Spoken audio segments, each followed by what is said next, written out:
Hello, today we're making a treasure map. So this is like an island pirate treasure map. You will need to put directions like a glyph,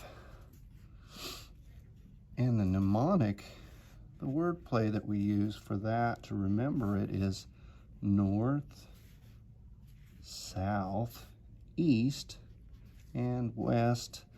Never eat soggy waffles is one way to remember it, but it's north, east, south, and west. East and west are horizontal. North and south are vertical. But these are directions for your ship to navigate to your island. So draw an organic, wavy island kind of shape. Looks kind of like a dog's head. And then, well, that's mine anyway. This will be the water, so it will be blue. This is where my ship needs to go.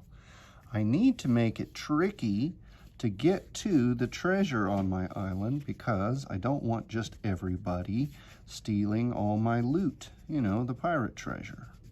So I'm putting some big rocks outside my island, but I can park right here and swim to the shore. This will be the beach, and all along the coastline of my island will be sand. So I need a yellow crayon or an orange. I have my black crayon there. Let's see, this is a light yellowish color. This will work perfect. And it's really close to the color that I have for this manila paper. You can do this with a pencil and paper, like copy paper or drawing paper. It doesn't look so good on notebook paper. Part of your supply list was to have clean white paper, I believe, for drawing, or if you have printer paper for your computer, you can use that if you're at home or at school. That would work fine, but you have to be kind of gentle when you draw so that you don't tear your paper. You see me holding on to it so I can put in all the sand around the edge of my island. This is the coastline. And then we said that water was going to be on the outside edge. So I can draw that in. And I have one of my magic blended star crayons here. Looks like icy blue Caribbean, nice and clean water.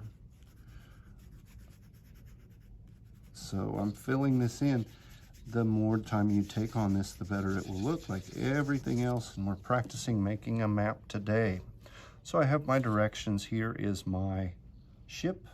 I can color in my ship or boat brown.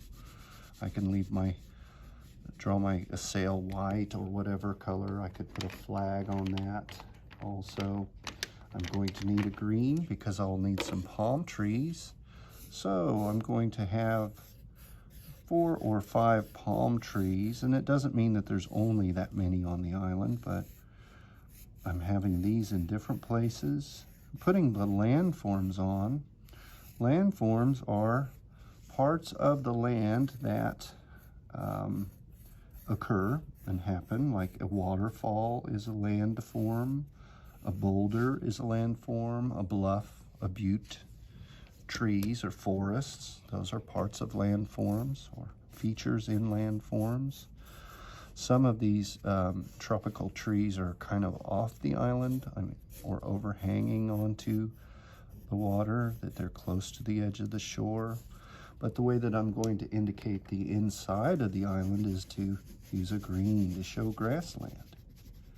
And I'm going to use that green up into the tree also. The real star of this this map is actually a red X. That is where the treasure is. Now, I got this idea from different games that we used to play when I was a kid. This is pre-internet, back in the days of black and white television. We would do treasure maps. You know, if we didn't have something to do, we would create something to do. Well, I need to march my men with shovels all the way around this little forest of trees to my pirate treasure map, and I would go back this way because maybe over here there were hills or mountains. Maybe over here it was too bumpy to get through from the top, and there were too many obstacles like big boulders or rocks that I might crash into. And maybe over here there was a sea monster that I didn't want to get eaten by. And then I have my waves, and I've got this sea monster coming out of here, and maybe he breathes fire. Or you can have as much fun as you want with this. You could have a crazy kraken or a giant octopus over here. And it's fun to just imagine what kind of beasts might have been in the ocean back a long, long time ago when there were pirates. There actually still are pirates in parts of the world. But coloring this in, and then I can draw waves.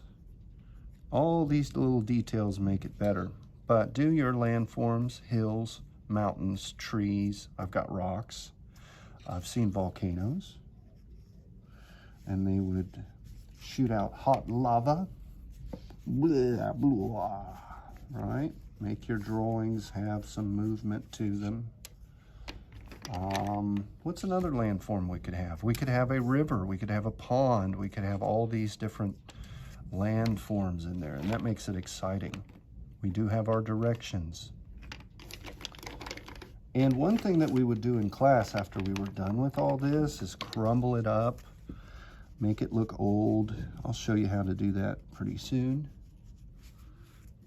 And I'm coloring in the tops of my either coconut or tropical trees. These could be banana trees.